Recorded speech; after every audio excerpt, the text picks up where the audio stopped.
We just voted to send the first rescission package in about 30 years to the president's desk.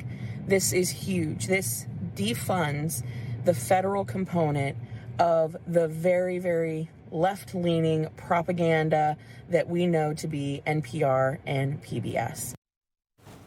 And with that, let's welcome in Ohio Senator Jon Husted. He sits on the Senate Small Business and Entrepreneurship Committee. Senator, welcome to National Report. Republicans were able to get it together here to get this rescission package passed. What do you make of it? It's great news. I mean, we go out on the campaign trail. We promised to cut wasteful spending. Well, we cut wasteful spending. Republicans have been trying to put an end to public funding for a lot of these programs since Ronald Reagan was president. Finally got it done. Do you have any thoughts on, though, and that is a big win for conservatives, for Republicans in the Senate and the House, but they did it with razor-thin margins, a couple of Republicans joining the opposition side. What do you make of some of the holdouts there that are not unifying with the party on things like this Recission Bill or perhaps the One Big Beautiful Bill? Your thoughts there on some divided Republicans? Yeah, that's why it's so hard to get it done, because cutting budgets is hard. Setting priorities is hard. But this is what the American people want. They expect us, now that we have a $37 trillion national debt that's driving up interest rates and inflation, they expect us to do something about it. And yeah, it's tough to do. A couple people fell away, didn't want to vote for it. But in the end, we got it done. We delivered, and that's what's important. Yeah, and some of these were also found out by Elon Musk and the Doge Committee, right?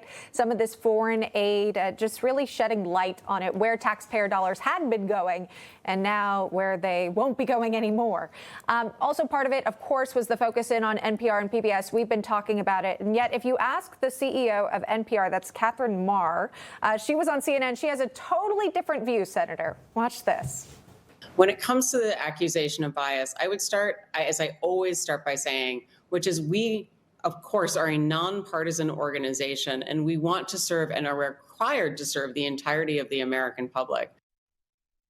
You, as a Republican senator, do you feel as though NPR has given yourself or the party a fair shot, fair coverage when it comes to covering news?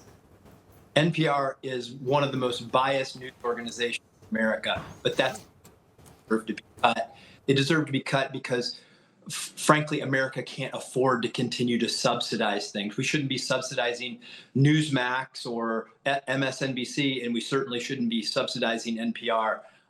It's a relic of the old days when we only had a couple radio stations or TV stations in the country. Now we have an enormous amount of ability for people to get news information. It's time that we save the money, return it taxpayers, and restore some fiscal sanity and priorities to the American budget. I want to just ask you about the pushback that is seen from specifically the left, where they talk about rural communities that aren't able to have access to public broadcasting. They won't be able to get their weather alerts. I lived in Dayton, Ohio, specifically for about 3 years. I know some of those towns north of there are a little rural. What do you say to those on the left that say, well, they're not going to be able to get their news coverage? They're not going to be able to get their weather alerts when they need it because of what you did. What do you say back to that? People are going to be able to get every bit of information they need. This is a new era.